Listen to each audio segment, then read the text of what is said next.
প্রচলিত আছে যে এক ব্যক্তি মৃত্যুর খোঁজে এক নির্জন কুয়ায় নামল, কিন্তু যখন সে বের হল তখন তার হাতে ছিল পৃথিবীর গুপ্ত ধনের চাবি। এটি এক পরিশ্রমী কাঠুরিয়া আর তার সোনালী কুঠারের গল্প। এমন এক গল্প যা ঝুঁকি বা ভাগ্য সম্পর্কে আপনার চিন্তাভাবনা চিরকালের জন্য বদলে দেবে। চাচা ইউসুফ ছিলেন একজন বৃদ্ধ কাঠুরিয়া, যিনি তার সারা জীবন অন্যের সেবায় কাটিয়ে দিয়েছিলেন। তিনি পাহাড়ের পাদদেশে এক ভুলে যাওয়া গ্রামের প্রান্তে বাস করতেন। তার কাছে দারিদ্র্য শুধু একটি শব্দ ছিল না, বরং এক হিংস্র পশু ছিল যা তার দুর্বল শরীরকে খুবলে খেত আর সব দিক থেকে তাকে ঘিরে রাখত। তার ঘর ছিল এক ভাঙাচোরা কাঠের কুঁড়ে ঘর, যার দেওয়ালের ফাটল দিয়ে শীতের কনকনে বাতাস ঢুকত। শীতের রাতে এমন কাঁপানো ঠান্ডা লাগত যে হাড় পর্যন্ত অবশ হয়ে যেত।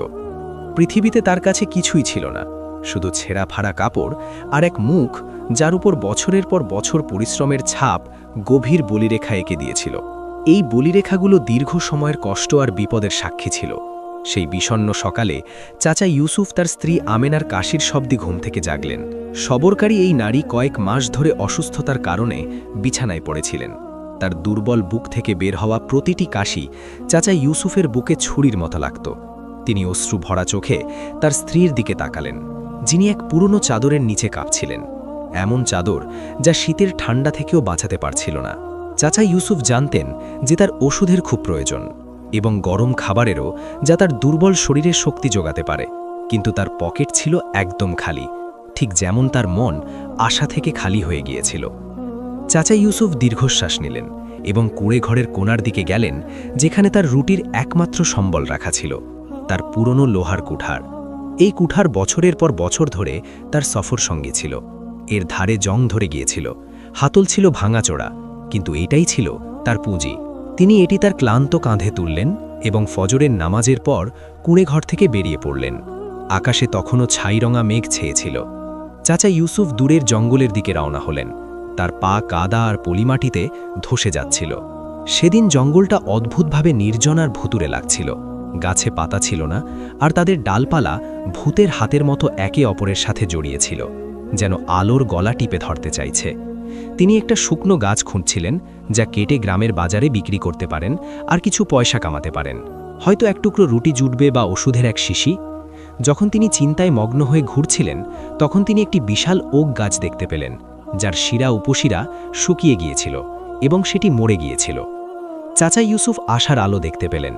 তিনি তার দুর্বল হাতের আস্তিন গোটালেন। সেই বিশাল গাছের সামনে দাঁড়িয়ে চাচা ইউসুফ কুঠার উঁচুতে তুললেন। চাচা ইউসুফ তার অবশিষ্ট সমস্ত শক্তি সঞ্চয় করে কুঠারটি উঁচুতে তুললেন এবং পূর্ণ শক্তিতে গাছের শক্ত শিকড়ের উপর আঘাত করলেন। কিন্তু হায় আল্লাহ, কি অদ্ভুত ঘটনা ঘটল! কুঠারটি কাঠে গেঁথে যাওয়ার পরিবর্তে এক তীব্র আর ভয়ানক শব্দের সাথে ধাক্কা খেল, এমন শব্দ যা সেই নীরব জঙ্গলে প্রতিধ্বনিত হল। আগুনের ফুলকি বাতাসে উড়ল, আর কুঠারের লোহার ফলক কাঠের হাতল থেকে আলাদা হয়ে দূরে ঝোপের মধ্যে গিয়ে পড়ল, আর ভাঙা হাতলটি চাচা ইউসুফের হাতে রয়ে গেল। বৃদ্ধ কাঠুরিয়া সেখানেই জমে গেলেন। বিস্ময় আর আঘাতে তার চোখ বড় বড় হয়ে গেল। তার একমাত্র কুঠার ভেঙে গেছে, তার শেষ আশাও চুরমার হয়ে গেছে। এখন না কাঠ কাটার জন্য কিছু আছে, না বিক্রি করার মতো কিছু বাকি রইল। চাচা ইউসুফের মনে তার অসুস্থ স্ত্রীর মুখ ভেসে উঠল, যিনি দরজায় তার অপেক্ষায় থাকবেন। তার গলায় কান্না আটকে গেল। ঠান্ডা মাটিতে হাঁটু গেড়ে বসে পড়লেন, আকাশের দিকে পোড়া মন নিয়ে তাকালেন, আর তার সাদা দাড়ি বেয়ে অশ্রু গড়াতে লাগল। ধরা গলায় নিজের রবকে ডাকলেন, নিজের অসহায়ত্ব আর লাচারির ফরিয়াদ জানালেন। তার এই দৃশ্য পাথর আর গাছকেও কাঁদিয়ে দিত। এক বান্দা যে হতাশা আর ধ্বংসের শেষ সীমায় পৌঁছে গিয়েছিল। যখন চাচা ইউসুফের চোখের পানি শুকাল, যা মাটি ভিজিয়ে দিয়েছিল, এবং যখন তার দুঃখের তুফান থামল, তখন তিনি তার ক্লান্ত পায়ে উঠে দাঁড়ালেন। তিনি বুঝতে পারছিলেন না এখন কোথায় যাবেন। খাবার ছাড়া, ওষুধ ছাড়া বাড়ি ফিরে যাওয়া তো ধীর মৃত্যুরই সমান। কিন্তু কোথায় যাবেন, কি করবেন? তার পা তাকে নিজের অজান্তেই জঙ্গলের গভীরের দিকে নিয়ে যেতে লাগল, সেই এলাকার দিকে যা সবচেয়ে বেশি নির্জন আর একাকী ছিল। গ্রামের কাঠুরিয়ারা এই জায়গায় এড়িয়ে চলত এবং এর সম্পর্কে জিন আর ভূতের গল্প শোনাত। সেখানকার নীরবতা ছিল খুব দমবন্ধ করা। শুধু বাতাসের শীষ শোনা যেত, যা জট পাকানো ডালপালার মধ্য দিয়ে বয়ে যেত। আর এই নির্জন একাকিত্বের মাঝখানে তিনি সেই পুরনো কুয়াটি দেখতে পেলেন। এটি একটি প্রাচীন আর পরিত্যক্ত কুয়া ছিল, এর পাথরগুলো ক্ষয়ে গিয়েছিল আর সেগুলোর উপর গাঢ় সবুজ রঙের শ্যাওলা জমেছিল। কুয়ার মুখের চারপাশে কাঁটাযুক্ত ঝোপঝাড় জন্মেছিল, যেন পাহারাদার যারা কাছে আসতে বাধা দিচ্ছিল। বলা হতো যে এই কুয়া শত শত বছর আগে শুকিয়ে গিয়েছিল, আর এখন না কোনো মানুষ এটি দেখতে আসত, না কোনো জিন। চাচা ইউসুফ দ্বিধাগ্রস্ত পায়ে কুয়ার কিনারে পৌঁছালেন এবং সেখানেই বসে পড়লেন। শ্বাস নেওয়ার চেষ্টা করতে করতে তার মনে হলো যে এই নির্জন জায়গাটা একদম তার শূন্য জীবনের মতো। ঠান্ডা পাথরে হেলান দিলেন এবং এক মুহূর্তের জন্য চোখ বন্ধ করে নিলেন। কিন্তু হঠাৎ কোনো কিছু তাকে চোখ খুলতে বাধ্য করল। সূর্য ডুবতে শুরু করেছিল। ঘন গাছের ডালপালার ভেতর দিয়ে সোনালি রোদের এক তীব্র রশ্মি এসে সোজা কুয়ার অন্ধকার গভীরে পড়ল। হতাশ মানুষের মনে যে কৌতূহল থাকে তারই বসে চাচা ইউসুফ পেটের ওপর ভর দিয়ে নিচে উঁকি দিয়ে দেখলেন। কুয়ার গভীর তলদেশে ঘন অন্ধকারের মাঝে কিছু একটা চকচক করছিল। এটা পানির চমক ছিল না, এটা তো কোনো ধাতুর চমক ছিল যা সূর্যের আলো জোরালোভাবে প্রতিফলিত করছিল। বৃদ্ধ কাঠুরিয়ার হৃদস্পন্দন দ্রুত হতে লাগল। এটা কি সম্ভব? এটা কি কোনো গুপ্তধন হতে পারে, নাকি নিছক কোনো পুরনো ভাঙাচোরা জিনিস যা কোনো পথচারী ফেলে দিয়েছে? চাচা ইউসুফের ভেতরে ভয় আর প্রয়োজনের মধ্যে তীব্র লড়াই শুরু হলো। কুয়াটি অনেক গভীর আর ভয়ানক ছিল। হতে পারত এটাই তার মৃত্যুর জায়গা। কিন্তু নিজের অসুস্থ স্ত্রীর মুখ সামনে ভেসে উঠতেই সিদ্ধান্ত হয়ে গেল, এখন আমার হারানোর মতো আর কী বা আছে। তিনি কাঁপা গলায় নিজেকে বললেন। চাচা ইউসুফ সেই লম্বা রশিটি বের করলেন, যা তিনি কাঠ বাঁধার জন্য নিজের কোমরে পেঁচিয়ে রাখতেন। এটি শক্ত করে কুয়ার কাছের একটি গাছের শিকড়ের সাথে বাঁধলেন। রশির অন্য প্রান্ত কুয়ায় ফেললেন এবং নিচের দিকে এক ভয়ানক যাত্রা শুরু করলেন। কুয়ার দেওয়ালগুলো পিচ্ছিল আর ভেজা ছিল। সেখান থেকে দুর্গন্ধ আর পচা গন্ধ আসছিল।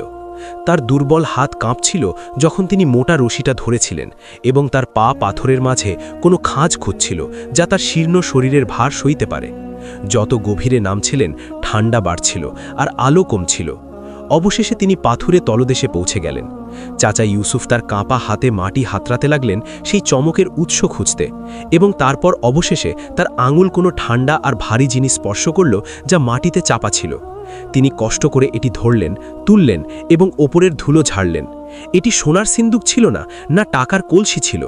এটি একটি কুঠার ছিল, কিন্তু এটি কোনো সাধারণ কুঠার ছিল না যেমন তিনি জীবনে কখনো দেখেছেন। এর ধার এক অদ্ভুত ধাতু দিয়ে তৈরি ছিল, গাঢ় কালো রঙের কিন্তু আয়নার মতো চকচকে। এর ওপর সূক্ষ্ম নকশা আর চিহ্ন খোদাই করা ছিল যা তিনি স্পর্শ করতেই হালকা জ্বলে উঠল। কুঠারের হাতল লোহার মতো শক্ত কাঠের ছিল, যার ওপর সোনালি পাতার নকশা খোদাই করা ছিল। যেই চাচা ইউসুফ এটি ধরলেন তার সারা শরীরে এক অদ্ভুত শিহরণ খেলে গেল, শক্তি আর দাপটের অনুভূতি, এমন অনুভূতি যা শব্দে প্রকাশ করা যায় না। তার আশা কিছুটা ভেঙে গেল যে তিনি কোনো সোজা গুপ্তধন পাননি, কিন্তু তারপর তিনি বললেন, অন্তত আল্লাহ ভাঙা কুঠারের বদলে একটা নতুন কুঠার দান করেছেন। হয়তো এখন আমি কিছু কাটতে পারব। চাচা ইউসুফ অনেক কষ্টে সেই অদ্ভুত কুঠারটি পিঠে নিয়ে কুয়া থেকে বের হওয়ার সংগ্রাম শুরু করলেন।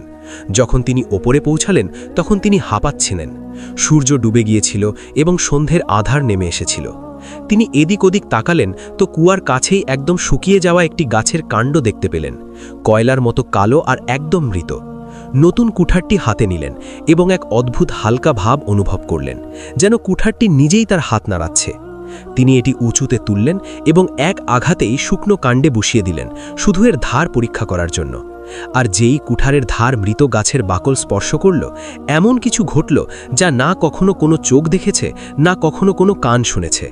চাচা ইউসুফ কাঠ ভাঙার শব্দ পেলেন না, না কাণ্ড থেকে কোনো ছাল উড়ল, বরং এক দীর্ঘ আর গভীর প্রতিধ্বনি শোনা গেল, যেন কোনো বিশাল উপত্যকায় কোনো বিশাল ঘণ্টা বেজে উঠেছে। বৃদ্ধ কাঠুরিয়া ঘাবড়ে গিয়ে পিছিয়ে গেলেন এবং কুঠার তার হাত থেকে পড়ে গেল। সেই মুহূর্তে এমন কিছু ঘটল যা বুদ্ধি দিয়ে মেনে নেওয়া কঠিন ছিল। যেখানে কুঠারটি কালো কাণ্ড স্পর্শ করেছিল, সেখান থেকে এক সোনালি আলো বিচ্ছুরিত হলো এবং গাছের শিরায় শিরায় এমনভাবে ছড়িয়ে পড়তে লাগল যেন ধমনীতে রক্ত বইছে। এই দৃশ্য একই সাথে মহিমাময় আর ভীতিকর ছিল। খসখসে আর মৃত বাকল ধীরে ধীরে চকচকে হলুদ ধাতুতে পরিণত হতে লাগল। এই পরিবর্তন অবাক করা দ্রুতগতিতে কাণ্ড থেকে ডালে, তারপর ছোট ডালপালায় এবং পাতায় ছড়িয়ে পড়ল। মুহূর্তের মধ্যে মরা গাছটি উধাও হয়ে গেল এবং তার জায়গায় খাঁটি সোনার একটি পূর্ণাঙ্গ গাছ দাঁড়িয়ে গেল। জঙ্গলের অন্ধকারে এটি এমনভাবে জ্বলজ্বল করছিল যেন আকাশ থেকে কোনো তারা নেমে এসেছে। আর ব্যাপারটি এখানেই শেষ হলো না। ডালপালায় সাথে সাথে ফল ধরতে লাগল। সোনালি আপেলের ভারী থোকা মনোহর ভঙ্গিতে ঝুলে গেল, যা চোখ ধাঁধিয়ে দিচ্ছিল। চাচা ইউসুফ জোরে নিজের চোখ ডললেন। ভাবলেন হয়তো খিদে আর ক্লান্তিতে তার মাথা খারাপ হয়ে গেছে, বা এটা কোনো সুন্দর স্বপ্ন যা থেকে তিনি তার তিক্ত বাস্তবে জেগে উঠবেন। কাপা পায়ে কাছে এলেন এবং হাত বাড়িয়ে গাছের কাণ্ড স্পর্শ করলেন। স্পর্শে ঠান্ডা, শক্ত আর খুব মসৃণ ছিল। এটা সোনা ছিল, খাঁটি সোনা, এতে কোনো সন্দেহ ছিল না। বৃদ্ধ কাঠুরিয়া মাটিতে সিজদায় লুটিয়ে পড়লেন এবং তার চোখের পানি বৃষ্টির মতো মাটিতে পড়তে লাগল। কিন্তু এবার দুঃখের কান্না ছিল না, বরং বিস্ময় আর কৃতজ্ঞতার কান্না ছিল, সেই আসমানের রবের জন্য যিনি তার দুর্বল বান্দাদের ভোলেন না। চোখের পলকে পরিস্থিতি বদলে গিয়েছিল। গরিব কাঠুরিয়া এখন এমন এক সম্পদের মালিক হয়ে গিয়েছিল যা আগুনও খেতে পারে না। চাচা ইউসুফ উঠলেন এবং মাত্র একটি আপেল ছিঁড়লেন। সেটি তার হাতে খুব ভারী ছিল, একটি ছোট পাথরের সমান। তার পবিত্র স্বভাব দিয়ে তিনি বুঝে নিলেন যে এই রহস্য খুব বিপজ্জনক এবং লোভ তার ধ্বংসের কারণ হতে পারে। সিদ্ধান্ত নিলেন যে নিজের প্রয়োজনের বেশি নেবেন না। সোনালি আপেলটি তার ছেঁড়া কোটের ভেতর লুকালেন এবং জাদুকরি কুঠারটি একটি পুরনো কাপড়ে মুড়িয়ে নিলেন, যা তিনি মাথায় বাঁধতেন। তারপর অন্ধকারের আড়ালে গ্রামের দিকে ফিরতি পথ ধরলেন, ডানে বামে তাকাতে তাকাতে, এক ভীত চোরের মতো। যদিও তিনি কিছুই চুরি করেননি। সোজা মনসুরের দোকানে গেলেন, যে ছিল গ্রামের সবচেয়ে বড় ব্যবসায়ী এবং সবচেয়ে বেশি লোভী আর চালাকও। মনসুর ছিল এক মোটাসোটা লোক, ছোট ছোট চোখের, যে গরিবদের অসহায়ত্বের সুযোগ নিত এবং তাদের জিনিস সস্তায় কিনে নিত। চাচা ইউসুফ টিমটিমে লণ্ঠনের আলোয় আলোকিত দোকানে ঢুকলেন এবং ব্যবসায়ীর সামনে দাঁড়ালেন, নিজের হাত পিঠের পেছনে লুকিয়ে। মনসুর ঘৃণার সাথে তার দিকে তাকালো এবং বলল, কি চাই তোমার? চাচা ইউসুফ, ধার বন্ধ, আর তোমার কাছে তো এক টুকরো রুটির দামও নেই। চাচা ইউসুফ কোনো কথা বললেন না, শুধু সোনালি আপেলটি বের করলেন এবং নীরবে কাঠের টেবিলের উপর রাখলেন। আপেলটি টেবিলের সাথে ধাক্কা খেল এক ভারী আর চাপা শব্দের সাথে। মনসুরের চোখ এত বড় হয়ে গেল যেন মনে হয় কোটর থেকে বেরিয়ে আসবে। সে ক্ষুধার্ত ঈগলের মতো আপেলের উপর ঝাঁপিয়ে পড়ল, দাঁত দিয়ে কামড়ে পরীক্ষা করল, তারপর নিজের পাল্লা বের করল এবং চাচা ইউসুফের দিকে তাকানোর ভঙ্গি একদম বদলে গেল, ঘৃণা থেকে সন্দেহ আর অবিশ্বাসে। মনসুর তাকে সোনার মুদ্রার একটি থলি দিল। চাচা ইউসুফের জন্য এটি অনেক বড় অঙ্ক ছিল, কিন্তু আপেলের আসল দামের 10 ভাগের 1 ভাগের সমানও ছিল না। চাচা ইউসুফ জলদি টাকা নিলেন এবং কোনো তর্ক না করে বেরিয়ে গেলেন। দৌড়াতে দৌড়াতে ওষুধ, খাবার, মাংস আর রুটি কিনলেন এবং তার স্ত্রীর কাছে ফিরে আসলেন, যিনি খিদে আর অসুস্থতায় মরার উপক্রমণে ছিলেন। সেই রাতে চাচা ইউসুফ আর তার স্ত্রী বছরের পর বছর পর প্রথমবারের মতো পেট ভরে খেয়ে শান্তিতে ঘুমালেন। কিন্তু চাচা ইউসুফ কি জানতেন যে মনসুরের চোখে সেই রাতে ঘুম ছিল না? লোভী ব্যবসায়ী আপেলটি নিজের হাতে ঘোরাচ্ছিল আর নিজের সাথে কথা বলছিল। এই ফকির কাঠুরিয়ার কাছে এত দামি আপেল কোথা থেকে এলো? এই সোনা কোনো স্বর্ণকার বানায়নি, এ তো কাঁচা আর খাঁটি। নিশ্চিত ও কোনো গুপ্তধন পেয়েছে, আর আমি শান্তিতে বসব না যতক্ষণ না ওইসব গুপ্তধন নিজের করে নিই। পরের কয়েকদিন কেটে গেল। চাচা ইউসুফ আনন্দ আর সতর্কতার মিশ্র অনুভূতিতে দিন কাটাচ্ছিলেন। প্রতিদিন সকালে নিজের সাধারণ প্রয়োজন মেটাতে বাজারে যেতেন, কিন্তু এমন কোনো অপচয় করতেন না যা সন্দেহ তৈরি করে। কিন্তু তিনি কি জানতেন যে এক মানুষরূপী নেকড়ের নজর তার উপর লেগেছিল, যে কখনো ঘুমতো না? মনসুর তার ব্যবসা ছেড়ে দিয়েছিল, দোকান বন্ধ করে দিয়েছিল এবং পুরোপুরি গ্রামের প্রান্তে অবস্থিত সেই ভাঙাচোরা কুড়েঘরের পাহাড়ায় লেগে গেছিল। সে সাপের মতো ঝোপে জঙ্গলে লুকাত, প্রতিটি নড়াচড়া আর বিশ্রামের উপর নজর রাখত এবং তার মন লোভের এমন আগুনে জ্বলত যা কখনো নেভেনি। নিজের অসুস্থ মনে ভাবত, এই বোকা বুড়ো এমন জিনিস কিভাবে পেতে পারে যা আমি পাইনি? নিশ্চিত ও কোনো সোনার খনি বা গুপ্তধনে ভরা গুহা খুঁজে পেয়েছে, আর ওটা শুধু আমার অধিকার, শুধু আমার। এক সকালে চাচা ইউসুফ আবার জঙ্গলে যাওয়ার সিদ্ধান্ত নিলেন।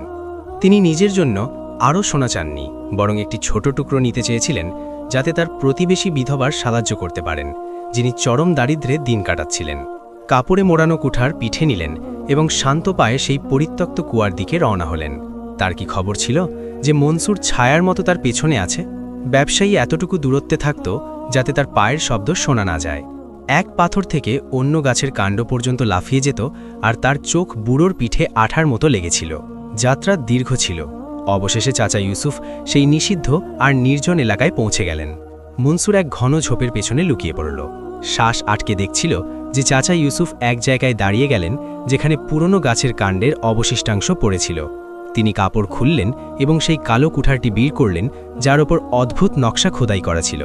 মনসুর চোখ সরু করল, বোঝার চেষ্টা করছিল যে ব্যাপারটা কি। মনে মনে উপহাস করল, তো এই হাতিয়ার, একটা পুরনো কুঠার, কিন্তু তার উপহাস বিস্ময় আর আঘাতে বদলে গেল যখন চাচা ইউসুফ কুঠার তুললেন এবং কাণ্ডের উপর হালকা আঘাত করলেন। মনসুর নিজের চোখে দেখল সোনারি আভা ফুটে উঠল। কাঠ মুহূর্তের মধ্যে চকচকে হলুদ ধাতুতে পরিণত হল। তার মুখ থেকে বিস্ময়ের চিৎকার বের হতে যাচ্ছিল, কিন্তু সে জলদি নিজের হাত মুখে চাপা দিল।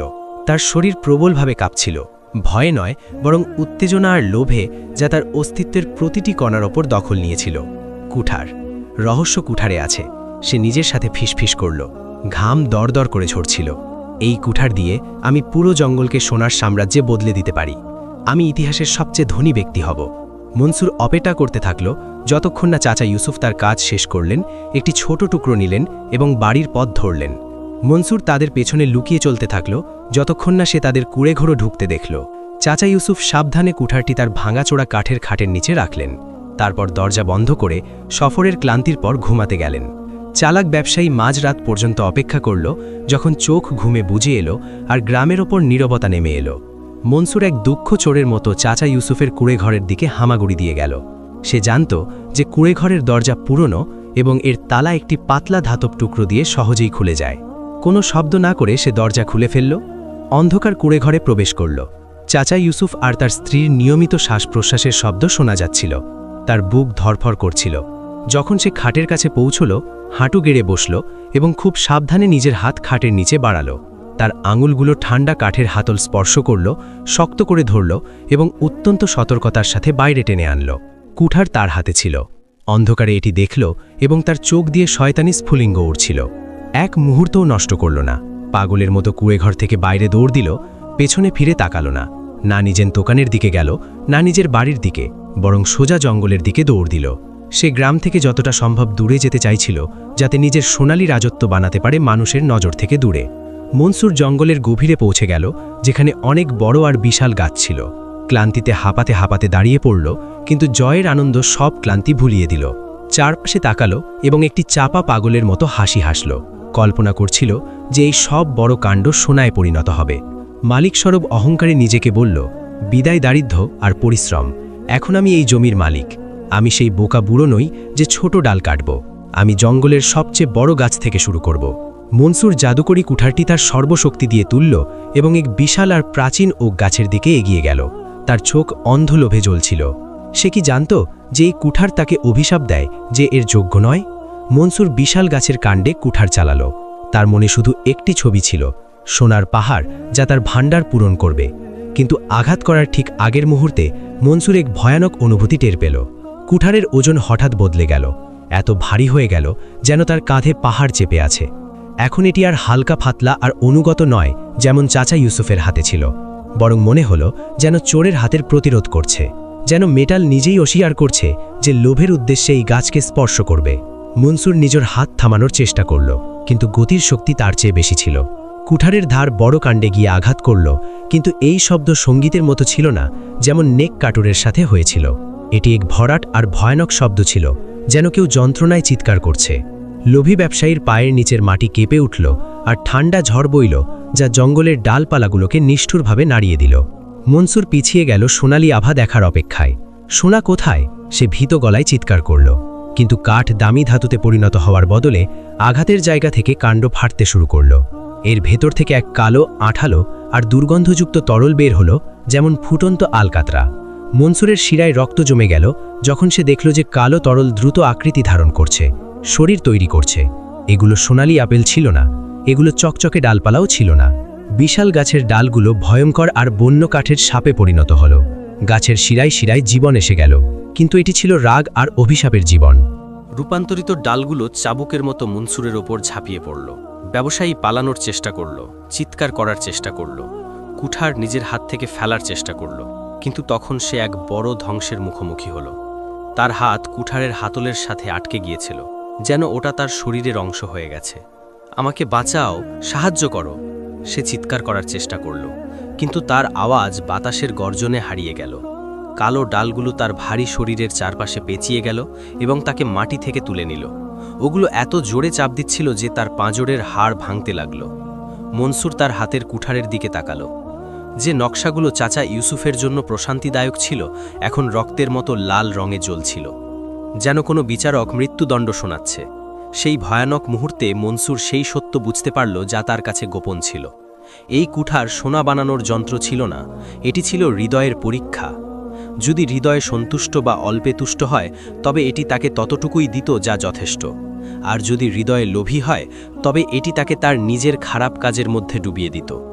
গাছটি মনসুরের ওপর তার বাঁধন শক্ত করে নিল এবং তার চামড়া ধীরে ধীরে গাঢ় ছাই রঙা হতে শুরু করল। গাছ তাকে মারল না, বরং মৃত্যুর চেয়েও খারাপ শাস্তি দিল। তাকেও এক বিকৃত পাথরের মূর্তিতে পরিণত করতে শুরু করল, চিরকালের জন্য এর কাণ্ডের সাথে আটকে থাকা, হাতে অভিশপ্ত কুঠার ধরা, যাতে সে প্রত্যেক সেই ব্যক্তির জন্য শিক্ষা হয়ে যায় যার পা এই জঙ্গলে পড়বে। তার অঙ্গপ্রত্যঙ্গ শক্ত হয়ে গেল এবং ভয়ের চিৎকার তার মুখে জমে গেল। সে অন্ধকার জঙ্গলের অংশ হয়ে গেল, নিজের লোভের কারাগারে বন্দী, যা তার উপর দয়া করে না। এদিকে নতুন সকালের সূর্য উঠল এবং দীর্ঘ রাতের অন্ধকার দূর করল। চাচা ইউসুফ তার গভীর ঘুম থেকে জাগলেন এবং হঠাৎ তার বুকে অস্থিরতা অনুভব করলেন। নিজের অজান্তেই হাত খাটের নিচে বাড়ালেন যাতে আমানত আছে কিনা নিশ্চিত হতে পারেন, কিন্তু তার হাত শূন্য স্থান আর ধুলো ছাড়া কিছুই পেল না। ছোবল খাওয়া সাপের মতো খাট থেকে লাফিয়ে উঠলেন এবং হাঁটু গেড়ে বসে কুড়ে ঘরের প্রতিটি কোণায় খুঁজতে লাগলেন, কিন্তু কুঠার উধাও ছিল। একটু খোলা দরজা নজরে পড়ল এবং চৌকাঠের সামনের মাটিতে অপরিচিত আর ভারী পায়ের ছাপ। চাচা ইউসুফ হারানো সোনার জন্য কাঁদলেন না, বরং এই ভয়ে কাঁদলেন যে এই বিপজ্জনক রহস্য এমন কোনো ব্যক্তির হাতে পড়ে গেল যে আল্লাহকে ভয় করে না, এবং এটি গ্রাম আর জঙ্গলের জন্য বিপদ হয়ে দাঁড়ায়। দ্রুত বাইরে বেরোলেন এবং স্পষ্ট পায়ের ছাপ অনুসরণ করতে লাগলেন, যা সোজা অন্ধকার জঙ্গলের গভীরের দিকে নিয়ে গেল। যতই তিনি জঙ্গলের হৃদয়ের কাছে পৌঁছালেন ততই অদ্ভুত ঠান্ডা বাতাস অনুভব করলেন এবং গভীর নীরবতা নেমে এলো। পাখি পালিয়ে গিয়েছিল এবং হঠাৎ চাচা ইউসুফ অবাক হয়ে থেমে গেলেন এমন এক দৃশ্য দেখে যা বিশ্বাস করা কঠিন ছিল। বিশাল ওক গাছ দেখলেন যার শিকড় আর ডালপালা কোনো জিনিসের চারপাশে জড়িয়েছিল। খুব সাবধানে কাছে গেলেন তো বুঝলেন যে ওই জিনিসটি ব্যবসায়ী মনসুরের নিখুঁত পাথরের মূর্তি ছিল। মূর্তিটি ভয়ভরা চোখে শূন্যে তাকিয়েছিল, মুখ চিরকালের নীরব চিৎকারে খোলা, এবং পাথরের হাত কালো কুঠারের হাতল শক্ত করে ধরেছিল। চাচা ইউসুফ লোভীদের পরিণতির সামনে বিনয়ের সাথে দাঁড়িয়ে রইলেন, ঐশ্বরিক শিক্ষার মহিমা অনুভব করতে করতে। কুঠারটি হালকা আলোয় জ্বলছিল, যেন তার আসল মালিকের হাতের অপেক্ষায় ছিল। চাচা ইউসুফ কাপা হাত কুঠারের দিকে বাড়ালেন। যেই তার আঙুল হাতল স্পর্শ করল, পাথরের মূর্তির বাঁধন সাথে সাথে আলগা হয়ে গেল এবং কুঠারটি নীরবে চাচা ইউসুফের হাতে এসে পড়ল, কোনো বাধা ছাড়াই। চাচা ইউসুফ তার কুঠার নিলেন এবং মনসুরকে সময়ের শিক্ষা হিসেবে রেখে দিলেন। চাচা ইউসুফ জঙ্গলকে সোনায় পরিণত করার জন্য ফিরে যাননি, না উঁচু প্রাসাদ বানিয়েছেন, বরং তার বাকি জীবন এই কুঁড়ে ঘরেই কাটিয়েছেন, কিন্তু এটি মেরামত করে গরম আর আরামদায়ক বানিয়েছেন। কুঠার শুধু চরম প্রয়োজনের সময় ব্যবহার করেছেন, গ্রামের জন্য একটি ছোট মসজিদ বানাতে, দুর্ভিক্ষের বছরগুলোতে ক্ষুধার্তদের খাওয়াতে এবং এতিমদের লালন করতে। কুঠারের রহস্য নিজের জীবনের শেষ দিন পর্যন্ত নিজের কাছে রেখেছেন, এবং যখন তার মৃত্যুর সময় এলো তখন তিনি কুঠারটি আবার সেই পরিত্যক্ত কুয়ায় ফেলে দিলেন, কারণ তিনি বুঝেছিলেন যে মানুষের কাছে এখন আর সেই পবিত্র হৃদয় নেই যা সোনার পরীক্ষা সহ্য করতে পারে।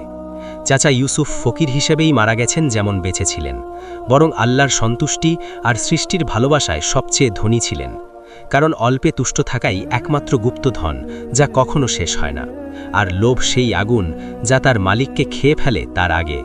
প্রিয় বন্ধুরা, যদি আপনাদের এই গল্প পছন্দ হয়ে থাকে তবে লাইক করবেন। যেখানে সকালের প্রথম আলোর সাথেই জীবন ধীরে ধীরে জেগে উঠত, পাখিদের মিষ্টি কলকাকলি বাতাসকে নরম করে দিত, আর কাঁচা রাস্তায় পায়ের শব্দ দিনের শুরু হওয়ার ঘোষণা করত। এই গ্রামের দোকানগুলোর মধ্যে একটি ছিল মহাজন হাজি ওসমানের, যেখানে সে প্রতিদিনের মতো তক্তপোষে বসে হিসাব নিকাশে ব্যস্ত থাকত। হাজি ওসমানের কাছে দুনিয়ার সব কিছু ছিল যাকে মানুষ ভাগ্য বলে। টাকা পয়সা তার পায়ের কাছে লুটাত, দোকানে মালপত্রের কোনো অভাব ছিল না, চাকররা তার আদেশের অপেক্ষায় থাকত, এবং গ্রামে তার নাম ভয় আর দাপটের প্রতীক হিসেবে পরিচিত ছিল। কিন্তু এত কিছুর পরেও তার বুকের ভেতর ধরফড় করা হৃৎপিণ্ডটা যেন পাথরের হয়ে গিয়েছিল। তার চোখে দয়ার কোনো চিহ্ন অবশিষ্ট ছিল না। যে কোনো ফকির বা অভাবী তার দোকানের কাছে আসত, সে তাকে কুটু কথা আর রাগী চোখে তাড়িয়ে দিত। দিন কাটতে লাগল। আর এই নিষ্ঠুরতা তার অভ্যেসে পরিণত হয়ে গেল। একদিন প্রতিদিনের মতোই এক সকালে দোকানের সামনে এক ক্লান্ত শ্রান্ত বৃদ্ধ ফকির এসে দাঁড়ালো।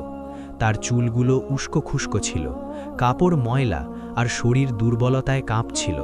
তার পা টলছিল, যেন প্রতিটি কদম তার ক্ষুধা ও অসহায়ত্বের সাক্ষী দিচ্ছিল। সে কোনো মতে দোকানের সামনে পৌঁছল এবং কাঁপা গলায় বলল, বাবা, কিছু খেতে দাও, কয়েকদিন ধরে না খাওয়া। হাজী ওসমান ঘৃণার চোখে তার দিকে তাকালো, যেন তার উপস্থিতিটাই তার জন্য একটা বোঝা। কর্কশ গলায় বলল, আরে, আবার এসে হাজির হয়েছিস ভিখারি? আমার দোকান কি কোনো লঙ্গরখানা নাকি? বের হয় এখান থেকে, নইলে চাকর দিয়ে ধাক্কা দিয়ে বের করব। ফকির বাবা মাথা নিচু করে ফেলল, কিন্তু সাহস হারালো না। তার গলায় বেদনা আর সততা ছিল যখন সে বলল, বাবা, খিদে খুব খারাপ জিনিস। পেটে খিদে থাকলে শক্তি বুদ্ধি সব বেকার। এই পেটের জন্য না জানি কত ধাক্কা খেয়ে আসছি। আল্লাহর নামে কিছু দিয়ে দাও। এই কথা শুনে হাজী ওসমানের মুখে ব্যঙ্গ ফুটে উঠল। সে ব্যঙ্গ করে হেসে বলল, আল্লাহর নামে? আল্লাহ তো আমার কাছে রোজ আসেন না। চাইতে চলে যাও এখান থেকে, বিনামূল্যে এখানে কিছু পাওয়া যায় না।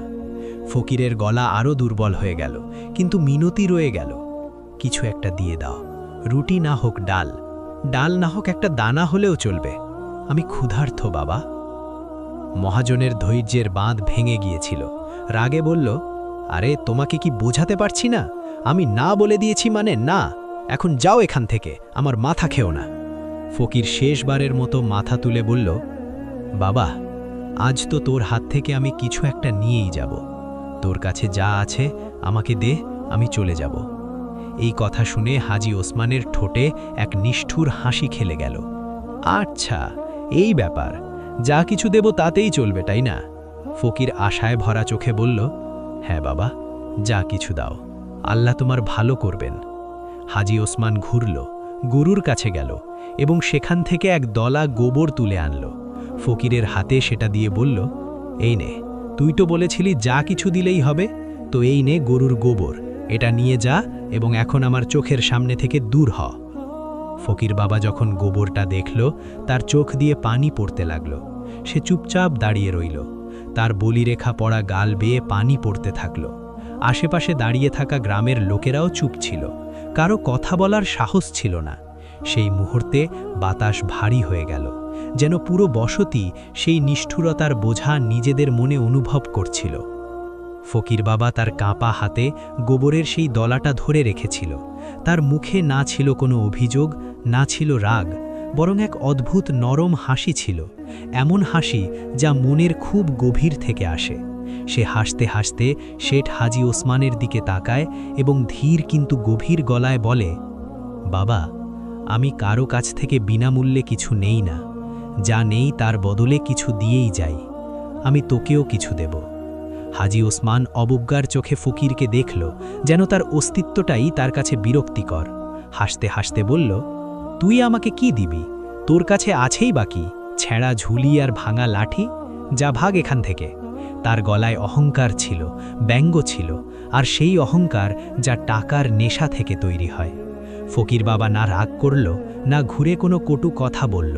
সে গোবরটাকে আরেকবার দেখল, তারপর সেই হাসি নিয়েই শেঠের দিকে ফিরে বলল, ঠিক আছে বাবা, আমি এই গোবর পেয়ে ধন্য হলাম। আমি তোকে দোয়া দিচ্ছি যেন এটা সব সময় বাড়তে থাকে।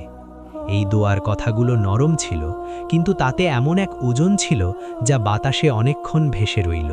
তারপর সেই বাবা কাঁপতে কাঁপতে ঘুরল এবং ধীরে ধীরে সেখান থেকে চলে গেল। তার পিঠ বাঁকা ছিল, কদম দুর্বল ছিল, কিন্তু গলায় অদ্ভুত এক প্রশান্তি ছিল। দোকানের সামনে দাঁড়িয়ে থাকা গ্রামের লোকেরা একে অপরের মুখের দিকে তাকিয়ে রইল। কারো ঠোঁটে প্রশ্ন ছিল, কারো চোখে বিস্ময় ছিল, কিন্তু কারো মুখ দিয়ে কোনো কথা বেরোল না। ওদিকে শেঠ সেই ফকিরকে যেতে দেখে অট্টহাসি দিতে লাগল, যেন সে খুব বড় কোনো তামাশা দেখেছে। কিছুক্ষণ কাটল, হঠাৎ শেঠের ঘর থেকে এক জঘন্য দুর্গন্ধ বেরোতে লাগল। প্রথমে হালকা, তারপর তীব্র, এমনকি পুরো ঘর সেই দুর্গন্ধে ভরে গেল। হাজী ওসমান নাকে হাত দিয়ে বিরক্ত হয়ে বলল, আরে, এই দুর্গন্ধ কোত্থেকে আসছে? পুরো ঘরে অদ্ভুত দুর্গন্ধ ছড়াচ্ছে। সেই মুহূর্তে ভেতর থেকে চাকরদের চিৎকার আর আতঙ্কিত আওয়াজ ভেসে এলো। শেঠ ভয় পেয়ে দ্রুত উঠোনের দিকে ছুটল। যেই তার নজর উঠোনে পড়ল, তার কলিজা কেঁপে উঠল। উঠোনের চারদিকে শুধু গোবর আর গোবর ছড়িয়ে আছে, যেন মাটি হঠাৎ সব উগরে দিয়েছে। এ কি, এত গোবর! এটা তো পুরো উঠোনে ছড়িয়ে গেছে। চাকররা ভয়ে হাত জোড় করে বলল, মালিক, আমরাও কিছু বুঝতে পারছি না। আমরা কাল সব পরিষ্কার করেছিলাম, কিন্তু রাতারাতি হঠাৎ এত গোবর, আমরা তো কিছুই বুঝতে পারছি না। হাজী ওসমান রাগে চিৎকার করে বলল, বেবকুরা, কাজ চোর কোথাকার, এসব তোদের অলসতার জন্য হচ্ছে। চাকররা কাঁপা গলায় আবার বলতে চাইল, না না মালিক, আমরা সত্যিই সব পরিষ্কার করেছিলাম। শেঠ রাগে চিৎকার করে বলল, তবে কি এত গোবর আকাশ থেকে পড়েছে? আমাকে বোকা ভাবিস? এক্ষুনি সব পরিষ্কার কর, এক্ষুনি। এই বলে সে রাগে গজগজ করতে করতে দোকানের দিকে চলে গেল। ওদিকে উঠোনে চাকররা ঝুড়ি ভরে ভরে গোবর পরিষ্কার করতে লাগলো। ঘাম ঝরতে লাগলো, সময় কাটতে লাগলো, কিন্তু গোবর যেন শেষ হবার নাম নিচ্ছে না। ঘণ্টা পেরিয়ে গেল, ক্লান্তিতে হাত অবশ হয়ে গেল, কিন্তু উঠোন তেমনই ভরা রইল। কিছুক্ষণ পর হাজী ওসমান ফিরে এলো এবং দৃশ্য দেখে তার রাগ আরও বেড়ে গেল। আরে, এসব কি হচ্ছে? এখনো উঠোন পরিষ্কার হয়নি কেন? তোরা সব অলস আর কাজ চোর, কোনো কাজ ঠিকমতো করিস না। উঠোনে ছড়ানো দুর্গন্ধ আর চাকরদের ক্লান্ত মুখ নীরবে কোনো এক না বলা সত্যের সাক্ষ্য দিচ্ছিল। হাজী ওসমান রাগে উঠোনের দিকে তাকিয়ে কর্কশ গলায় বলল, গোবর পরিষ্কার করতে এত সময় লাগে নাকি? চাকররা একে অপরের দিকে অসহায়ভাবে তাকালো। তাদের হাত গোবরে মাখা ছিল, ঘাম মুখ বেয়ে পড়ছিল এবং চোখে ভয় দেখা যাচ্ছিল। এক চাকর সাহস করে ধীর গলায় বলল, মালিক, কিছু তো অদ্ভুত ঘটছে, এইসব গোবর বাড়তেই থাকছে। এটা শুনে হাজী ওসমানের মেজাজ আরও চড়ে গেল। চুপ কর বেকুতুর দাল, সব মিলে পরিষ্কার কর। আমি তোদের টাকা কি আরাম করার জন্য দিই নাকি কাজ করার জন্য? তার আওয়াজ উঠোনের দেওয়ালে ধাক্কা খেয়ে ফিরে এলো, কিন্তু গোবরের দুর্গন্ধ আর চাকরদের ক্লান্তির কোনো কমতি হলো না। সেই হট্টগোলের মধ্যে ভেতর থেকে শেঠের স্ত্রী বেরিয়ে এলো। তার কপালে চিন্তার ভাঁজ আর চোখে আতঙ্ক পরিষ্কার দেখা যাচ্ছিল। সে তার আঁচল দিয়ে নাক ঢেকে রেখেছিল, যেন নিঃশ্বাস নেওয়া কষ্টকর হয়ে পড়েছে। এসব কি হচ্ছে শেঠজি? সে চিন্তিত হয়ে বলল, ঘরের চারদিকে গোবর আর গোবর, এখন তো নিঃশ্বাস নেওয়াও কঠিন হয়ে গেছে। হাজী ওসমান বিরক্ত হয়ে তার দিকে তাকালো। চুপ করো, মহিলারা সবসময় শুধু কাঁদতেই জানে। এসব ওই গরুর জন্য হচ্ছে। এক্ষুনি চাকরকে বলছি ওটাকে জঙ্গলে রেখে আসতে। তার গলায় সিদ্ধান্ত ছিল, জেদ ছিল, আর কোনো কথা শোনার অবকাশ ছিল না। স্ত্রী অবাক হয়ে ও দুঃখের সাথে বলল, গরু? আরে, ও বেচারা তো বছর ধরে আমাদের ঘরে আছে, রোজ অল্প স্বল্প গোবর দেয়, কিন্তু এত গোবর, এটা কিভাবে হতে পারে? তার গলায় মিনতি ছিল, কিন্তু হাজী ওসমানের মনে তার কোনো প্রভাব পড়ল না। লুকানোর মতো কিছু নেই, সে দ্রুত বলল, এসব ওই গরুরই কাজ। আরে রহমত, এই গরুটাকে নিয়ে গিয়ে কোনো জঙ্গলে ছেড়ে দে, না থাকবে বাঁশ আর না বাজবে বাঁশি। শেঠের স্ত্রী বারবার বোঝাতে থাকল যে গরুর এতে কোনো দোষ নেই, কিন্তু হাজী ওসমান নিজের জেদে অটল রইল। শেষমেশ চাকর হুকুম পেল এবং সে গরুকে ঘর থেকে বের করে নিয়ে গেল। গরু চুপচাপ হাঁটতে লাগল, যেন সে তার পরিণতি আজ করতে পেরেছে। জঙ্গলের প্রান্তে পৌঁছে চাকর তাকে ছেড়ে দিল এবং সে ধীরে ধীরে গাছের আড়ালে হারিয়ে গেল। ওদিকে জঙ্গলে ইউসুফ কাটুরে কাঠ কাটছিল। কুঠারের শব্দ বাতাসে প্রতিধ্বনিত হচ্ছিল। হঠাৎ তার নজর এক একলা গরুর ওপর পড়ল, যে ক্লান্ত আর মনমরা হয়ে দাঁড়িয়েছিল। তার চোখে অসহায়ত্ব ছিল। ইউসুফের মন গলে গেল। সে তার কাজ থামিয়ে দিল এবং ধীরে ধীরে গরুর কাছে গেল। আহারে বেচারি, তোকে কে এখানে ফেলে গেল? সে নরম গলায় বলল। জঙ্গলে একা তোর কি হবে? মানুষও কত স্বার্থপর হয়ে গেছে। চল আমার সাথে ঘরে চল, অন্তত তোকে না খেয়ে মরতে দেব না। ইউসুফ কিছু কাঠ জড়ো করল, সেগুলো মাথায় তুলল এবং গরুকে সাথে নিয়ে ঘরের পথে রওনা দিল। পথে নীরবতা ছিল, শুধু পায়ের শব্দ শোনা যাচ্ছিল। তখনই তার নজর গাছের নিচে বসে থাকা এক বৃদ্ধ বাবার উপর পড়ল, যে চুপচাপ তাকে দেখছিল। ইউসুফ যখন গাছের নিচে বসা বৃদ্ধ লোকটিকে দেখল, তখন তার পা আপনা আপনি থেমে গেল। সে মনে মনে ভাবল, আরে, উনি কে? উনি তো কোনো বৃদ্ধ মানুষ মনে হচ্ছে, হয়তো ওনার কোনো সাহায্যের দরকার। আমার ওনার কাছে যাওয়া উচিত। গরুর দড়ি শক্ত করে ধরে সে ধীরে ধীরে সেই গাছের দিকে এগোল। বৃদ্ধ বাবা চুপচাপ বসেছিল, তার মাথা নিচু, শরীর দুর্বলতায় নুয়ে পড়া, যেন কতদিনের ক্লান্তি এক মুহূর্তেই তার ওপর ভর করেছে। ইউসুফ সম্মানের সাথে কাছে গিয়ে বলল, ও বাবা, একটু শুনুন, আপনি এখানে একা কি করছেন? মনে হচ্ছে আপনি খুব ক্লান্ত। বৃদ্ধ বাবা ধীরে ধীরে মাথা তুলল। তার চোখে গভীর ক্লান্তি আর ক্ষুধার ছায়া পরিষ্কার দেখা যাচ্ছিল। ধীর কিন্তু ভারী গলায় সে বলল, বাবা, আমি তো এই দুনিয়ার মুসাফির, খিদে তৃষ্ণায় কাতর। কয়েকদিন ধরে কিছু খাইনি। মানুষ আমার দিকে তাকায়ও না। তুই প্রথম মানুষ যে আমাকে দেখে থামলি। এটা শুনে ইউসুফের মন ভরে এলো। সে বিনীতভাবে উত্তর দিল, বাবা, আমার কাছেও বেশি কিছু নেই। আমি নিজেই গরিব, কাঠ কেটে সংসার চালাই। আপনাকে দেওয়ার মতো আমার কাছে কিছুই নেই। ঘর থেকে অল্প ডাল রুটি এনেছিলাম, সেটাও শেষ হয়ে গেছে। এটা বলতে বলতে তার চোখ মাটিতে নিচু হয়ে গেল। কিন্তু মনে একটা খচখচানি রয়ে গেল যে সামনে বসা মানুষটা ক্ষুধায় কাতর আর সে খালি হাতে। বৃদ্ধ বাবার দুর্বল অবস্থা ইউসুফ দেখে থাকতে পারল না। সে অনুভব করল যে বাবা কয়েকদিন ধরে অভুক্ত আর তার চোখে আশার এক ক্ষীর আলো জ্বলে আছে। ইউসুফ তাকে কিছু খাওয়াতে চাইল, কিছু সাহারা দিতে চাইল। সেই মুহূর্তে তার মাথায় এক বুদ্ধি এলো। আরে হ্যাঁ, মনে পড়েছে, আমি এই গরু থেকে দুধ দুয়ে বৃদ্ধ বাবাকে খাওয়াতে পারি। এতে ওনার কিছুটা সাহায্য তো হবেই। সে সাথে সাথে গরুর কাছে গিয়ে নিজের কাছে রাখা পাত্র বের করল এবং ধীরে ধীরে দুধ দোয়া শুরু করল। গরু চুপচাপ দাঁড়িয়ে রইল, যেন এই নেক কাজে শরিক হচ্ছে। কিছুক্ষণের মধ্যেই পাত্রে অল্প দুধ জমে গেল। ইউসুফ সম্মানের সাথে সেই দুধ বৃদ্ধ বাবার সামনে রাখল। বাবা দুধ পান করলে তো তার মুখে শান্তির এক ছাপ দেখা গেল। বৃদ্ধ বাবা স্নেহ ভরা চোখে ইউসুফকে দেখলেন এবং বললেন, বাবা, তুই আজ অচেনা বুড়োকে জীবন দিলি। মানুষ তো শুধু নিজের কথা ভাবে, কিন্তু তুই দারিদ্র্যের মধ্যেও দয়া দেখালি। এই দুধ শুধু দুধ নয়, তোর নেক কাজের ফল বাবা। আমি তোকে দোয়া দিচ্ছি, সবসময় বাড়তে থাকুক। এই কথাগুলো ইউসুফের মনের গভীরে গেঁথে গেল। ইউসুফ সম্মানের সাথে বাবাকে বিদায় দিল এবং গরুকে সাথে নিয়ে ঘরের পথে রওনা দিল। সন্ধ্যার ছায়া ঘন হচ্ছিল। যখন সে বাড়ি পৌঁছালো তখন ফাতিমা চিন্তিত হয়ে বলল, ইউসুফজি, আজ এত দেরি? বাচ্চারা ক্ষুধায় কাঁদছে। আরে এটা কি? কাঠ তো ঠিক আছে, কিন্তু এই গরু কার?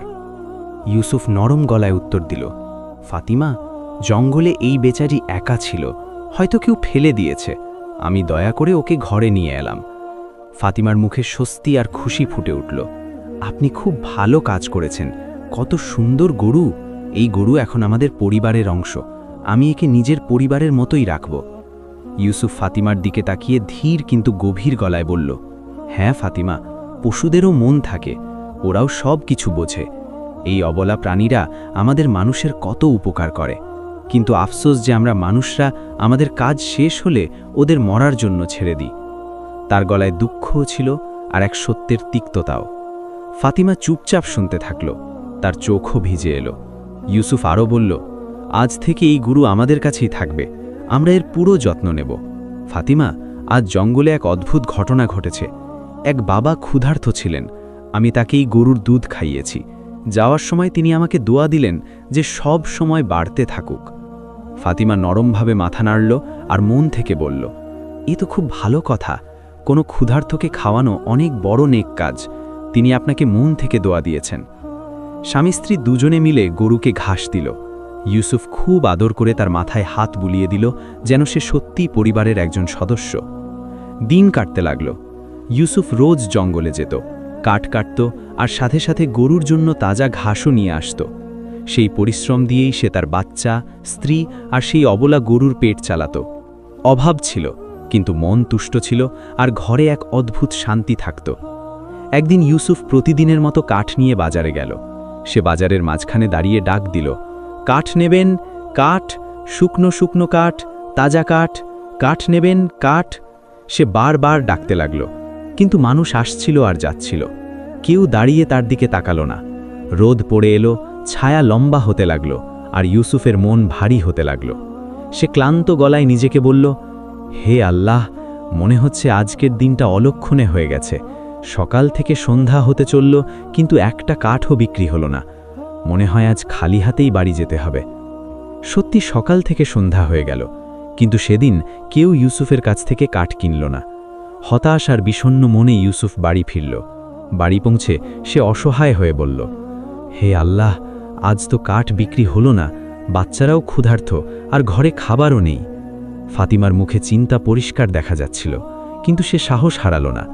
ইউসুফ নিজেকে সামলে নিয়ে বলল, চিন্তা করো না ফাতিমা, আমি গরুর দুধ ধুয়ে আনি, অন্তত বাচ্চারা তো খেতে পারবে, আমি এখনই গরুর দুধ ধুয়ে আসছি। এই বলে সে সামান্য আশা নিয়ে গরুর কাছে গেল। সে একটা পুরনো পাত্র নিল এবং ধীরে ধীরে দুধ দোয়া শুরু করল। হঠাৎ এক অদ্ভুত দৃশ্য সামনে এলো। দুধ পাত্রে জমা হতে লাগলো, তারপর আরও বাড়তে থাকলো। ইউসুফ দ্বিতীয় পাত্র রাখল, তারপর তৃতীয়, কিন্তু দুধ যেন শেষ হওয়ার নামই নিচ্ছে না।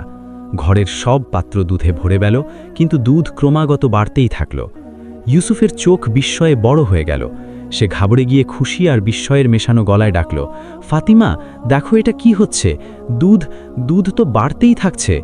ফাতিমা বিস্ময় আর কৃতজ্ঞতার মেশানো আবেগের সাথে দুধে ভরা পাত্রগুলোর দিকে তাকালো এবং নিজের অজান্তেই বলে উঠল, এ তো অলৌকিক ঘটনা। হে আল্লাহ, তোমার শুকরিয়া। দেখো ইউসুফজি, এটা তো সত্যি বাড়তেই থাকছে।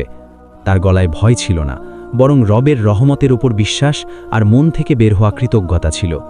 তারপর হঠাৎ তার কিছু মনে পড়ল।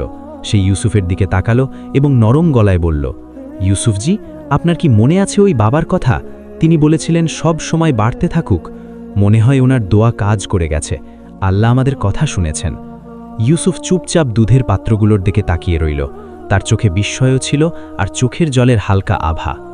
হ্যাঁ ফাতিমা, সে ধীরে বলল, এসবই নেক কাজেরই ফল। কিন্তু এখন কি করব?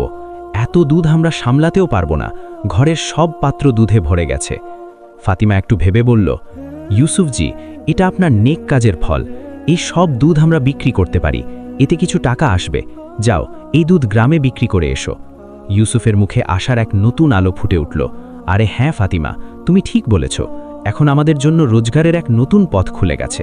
হে আল্লাহ, তোমার শুকরিয়া, আমি এখনই যাচ্ছি। ইউসুফ পরদিনই দুধ বিক্রি করা শুরু করে দিল।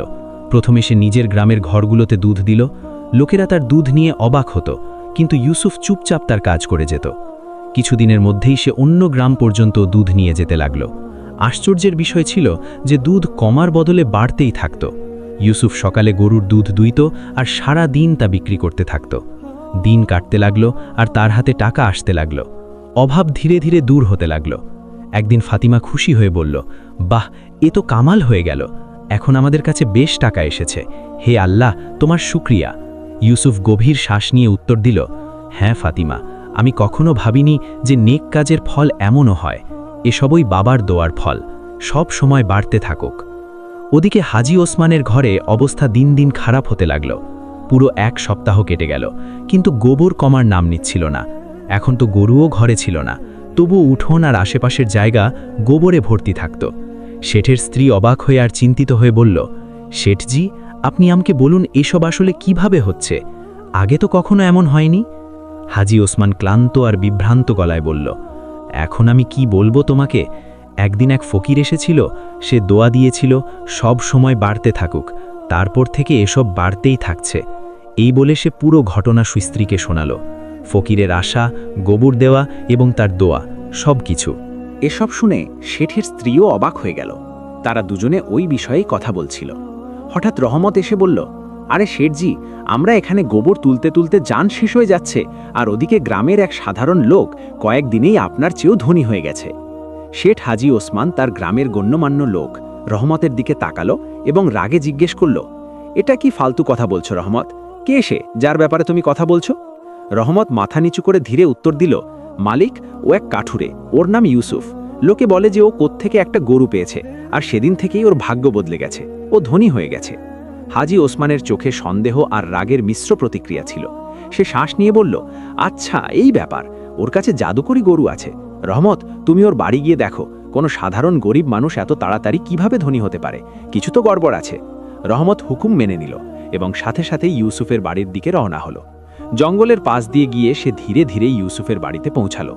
যেই তার নজর বাড়ির বাইরে বাঁধা গরুর ওপর পড়ল, সে চমকে উঠল। হৃৎস্পন্দন বেড়ে গেল।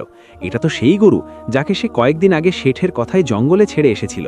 তার মনে এক অদ্ভুত অনুভূতি হলো, আরে, এটা তো সেই গরু যাকে আমি শেঠের কথায় জঙ্গলে ছেড়েছিলাম। এটা তো শেঠজির গরু। সে পা থেমে যাওয়া সত্ত্বেও পা টিপে টিপে শেঠ হাজী ওসমানের কাছে ফিরে এলো। সে ঘাবড়ানি আর বিস্ময়ের মেশানো গলায় সবকিছু বলতে শুরু করল।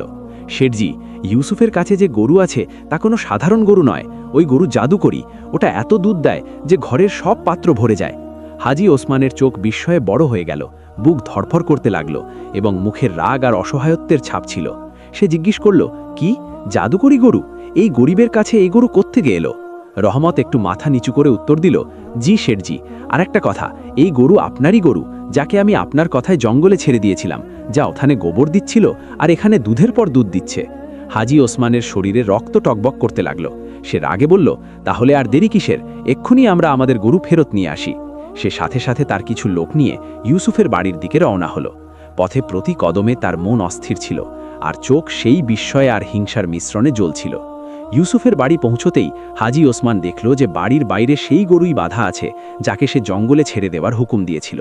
তার মুখ বন্ধ ছিল, কিন্তু রাগ আর বিস্ময়ের মাঝের অবস্থা পরিষ্কার দেখা যাচ্ছিল। সে জোরে বলল, আরে সত্যি তো, এটা তো আমারই গরু। তোরা সব দেখছিস কি? এই গরুকে এক্ষুনি নিয়ে চল। ঘরের ভেতর থেকে ইউসুফ আর তার স্ত্রী বেরিয়ে এলো। ইউসুফ মাথা নিচু করে সালাম দিল এবং নরম গলায় বলল, শেঠজি, আপনি এখানে আসুন, বসুন। কি হয়েছে? আপনার মুখ এত লাল কেন? কোনো সমস্যা? হাজী ওসমানের চোখে রাগ আর হিংসা একসাথে ছিল। সে বাজেভাবে ইউসুফের দিকে তাকালো এবং রাগে বলল, ফালতু কথা বন্ধ কর ইউসুফ, এই গরু।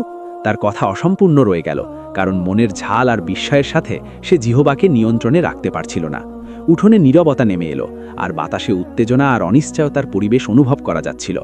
ইউসুফ আর ফাতেমা ধীরে ধীরে একে অপরের দিকে তাকালো।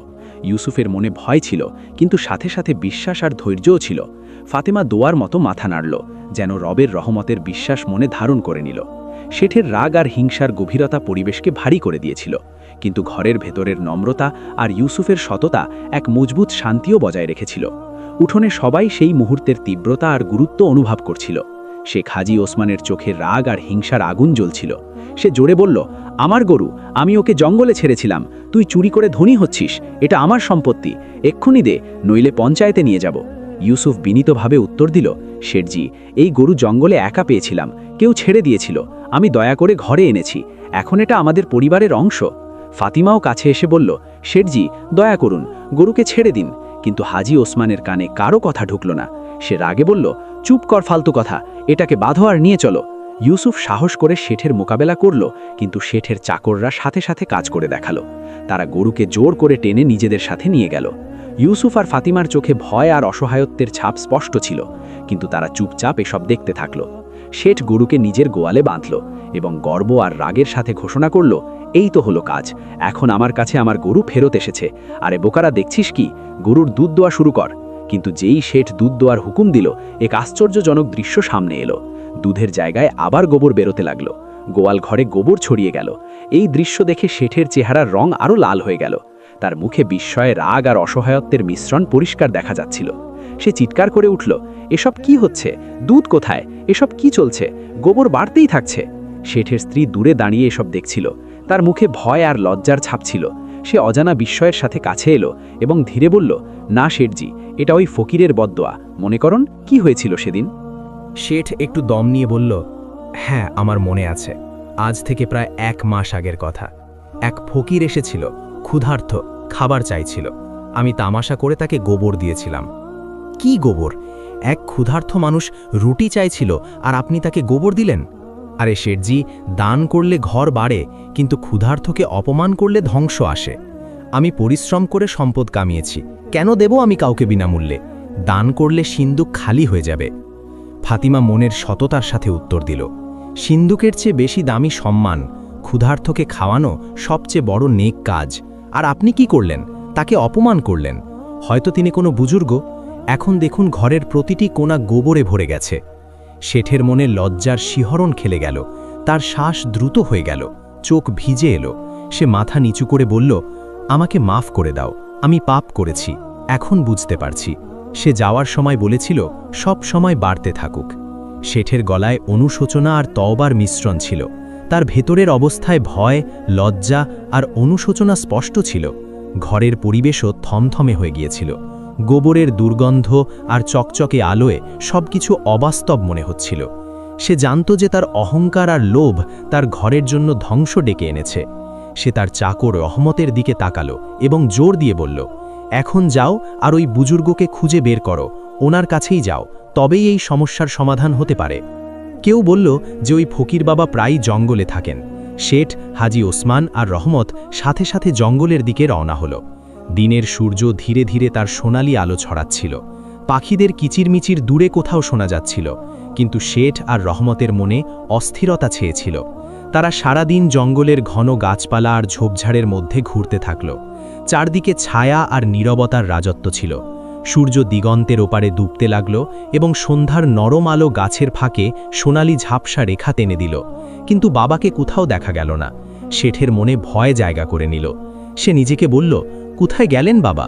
হয়তো আমাকে মাফ করতে চান না। আমি এত বড় পাপ করেছি, এখন কি হবে আমার ঘরের? শেঠ আর রহমত দুজনেই ক্লান্ত হয়ে পড়েছিল। পা বালি আর শুকনো পাতায় দেবে যাচ্ছিল। তখনই বাতাসে এক মধুর রহস্যময় আওয়াজ ভেসে এলো, সব সময় বাড়তে থাকুক। শেঠ আর রহমত একে অপরের দিকে তাকালো। হৃৎস্পন্দন বেড়ে গিয়েছিল। শেঠ বলল, আরে রহমত, শুনলে কি তুমি? ওই আওয়াজ ওদিক থেকে আসছে। দুজনে ওই দিকে পা বাড়ালো। জঙ্গলের গভীরে ছোট্ট এক কুঁড়ে ঘর দেখা গেল। বাইরে সেই ফকির বাবা গাছে পানি দিচ্ছিলেন। তার মুখে প্রশান্তি আর নম্রতার ঝিলিক ছিল। সে ধীরে ধীরে আবার বলল, সব সময় বাড়তে থাকুক। শেঠের শ্বাস যেন আটকে গেল। সে দৌড়ে ফকিরের পায়ে পড়ল। ফকির তাকে নরমভাবে তুলল। চোখে স্নেহের আলো ছিল। শেঠ মাটির দিকে ঝুঁকে কাঁপতে কাঁপতে বলল, বাবা, আমাকে মাফ করে দাও। আমি অনেক বড় ভুল করেছি। আপনাকে অপমান করেছি। ইউসুফের গরু ছিনিয়ে নিয়েছি। লোভে অন্ধ হয়ে গিয়েছিলাম। এখন আমার ঘরে গোবরের পাহাড় তৈরি হচ্ছে। ফকির ধীরে উত্তর দিল, যেমন কর্ম তেমন ফল। তুই ক্ষুধার্থকে গোবর দিয়ে অহংকার করেছিস, আর ইউসুফ ক্ষুধার্থকে দুধ খাইয়েছে, তারই ফল পাওয়া যাচ্ছে। দয়ার বীজ বুনলে দুধের নদী বয়, লোভের বীজ বুনলে গোবরের পাহাড় তৈরি হয়। শেঠের চোখে লজ্জা আর অনুশোচনার পানি ভরে এলো। সে মাথা নিচু করল এবং অসহায়ভাবে বলল, বাবা, আমি বুঝেছি। এখন কি করব? আমার ঘর ডুবে যাচ্ছে। বাবা নম্রতা আর প্রজ্ঞার সাথে বললেন, মন দিয়ে শোনো, আজ থেকে কখনো ক্ষুধার্থকে খালি পেটে ফেরাবে না। যে আসবে তাকে দুধ রুটি যা সাধ্যে কুলায় দেবে। অন্যদের সেবা করো, যেমন ইউসুফ করেছে। আর একটা কথা শোনো শেঠ, গ্রামবাসীদের কাছ থেকে যা তুই সুদে লুঠেছিস, চড়া দামে ঠকিয়েছিস, সব ফেরত দাও। আর ওই গরু ইউসুফের, ওটার সাথে ওদের ভালোবাসা জড়িয়ে আছে। ওটা এখনই ফেরত দাও। ভুলের উপলব্ধি হলে সংশোধনও করো, তবেই সব ঠিক হয়ে যাবে। এখন তুমি এখান থেকে যাও। বাবা হেসে তাকে আশীর্বাদ দিলেন, যা বাবা, সব সময় বাড়তে থাকুক। তোর নেকি, তোর দয়া, তোর শান্তি সব সময় বাড়তে থাকুক। শেঠ মাথা নিচু করল এবং বিনয়ের সাথে কথা দিল, বাবা, আমি কথা দিচ্ছি, আজ থেকে বদলে যাব। গরিবদের সাহায্য করব। ইউসুফের কাছে মাফ চাইব। আপনার দোয়া আমার সাথে থাকবে। বাবার উপস্থিতিতে জঙ্গলের বাতাসে শান্তি নেমে এলো। পাখিদের কিচিরমিচির আর গাছের ডালের হালকা শব্দে এক জাদুকরী নীরবতা ছিল, যেন প্রকৃতিও শেঠের মনের পরিবর্তন অনুভব করছে। শেঠ ঘরে ফিরে সবার আগে গ্রামবাসীদের ডাকল। সেই সব লোক যারা তার লোভ আর লালসার কারণে ক্ষতিগ্রস্ত হয়েছিল, তাদের সবার টাকা ফেরত দিল। প্রত্যেক ব্যক্তির চেহারায় বিস্ময়, খুশি আর কৃতজ্ঞতার ঝলক দেখা যাচ্ছিল। মানুষ তার বদলে যাওয়া ব্যবহার দেখে অবাক হচ্ছিল। প্রত্যেকের ঠোঁটে হালকা হাসি আর মনে শান্তি ছিল। এরপর শেঠ গরু নিয়ে ইউসুফের বাড়ির পথ ধরল। ইউসুফ আর ফাতিমা উঠোনে ছিল। গরু এদিক ওদিক দেখছিল। যেই শেঠ পা রাখল, তার গলায় লজ্জা আর বিনয় ছিল। ইউসুফ, ফাতিমা, আমাকে মাফ করে দাও। আমি তোমাদের খুশি ছিনিয়ে নিয়েছি। লোভ আমাকে অন্ধ করে দিয়েছিল। এই গরু তোমাদের, আমি এটা ফেরত দিচ্ছি। ইউসুফ শেঠের নম্রতা আর বদলে যাওয়া ব্যবহার দেখে মনে খুশি অনুভব করল এবং বলল, শেঠজি, আপনাকে এই রূপে দেখে ভালো লাগলো। আপনাকে ধন্যবাদ। শেঠ গরুর সাথে পা বাড়ালো, আর যেই গরু ইউসুফের উঠোনে পৌঁছালো, এক অদ্ভুত দৃশ্য ঘটল। শেঠের ঘর থেকে গোবর গায়েব হয়ে গেল, যেন কখনো ওখানে ছিলই না। ঘর পরিষ্কার, সুগন্ধি আর আলোকিত হয়ে গেল। বাতাসে মাটি আর ঘাসের সতেজতার ঘ্রাণ ছড়িয়ে পড়ল। গ্রামের লোকেরা খুশিতে একে অপরকে দেখছিল। প্রতিটি মুখে শান্তি আর হালকা হাসি ছিল। শেঠ গ্রামবাসীদের সামনে মন খুলে বলল, হে আল্লাহ, তোমার শুকরিয়া আদায় করছি। কেউ ঠিকই বলেছে, কর্মের ফল অবশ্যই পাওয়া যায়। আমরা যা আজ পেয়েছি তা আমাদের নেক কাজের ফল। এখন আমিও অন্যদের সাহায্য করব, গরিবদের সেবা করব। তার ভেতরে এক নতুন শান্তি আর আনন্দ তৈরি হলো। সে জেনে গেল যে সম্পদের চেয়ে নেকি আর দয়াই আসল সম্পদ। গ্রামে শান্তি, খুশি আর ভালোবাসার পরিবেশ ছেয়ে গেল। আর এখানেই আমাদের গল্পের সমাপ্তি হলো। এই গল্পকে কোথা থেকে দেখছেন অবশ্যই জানাবেন।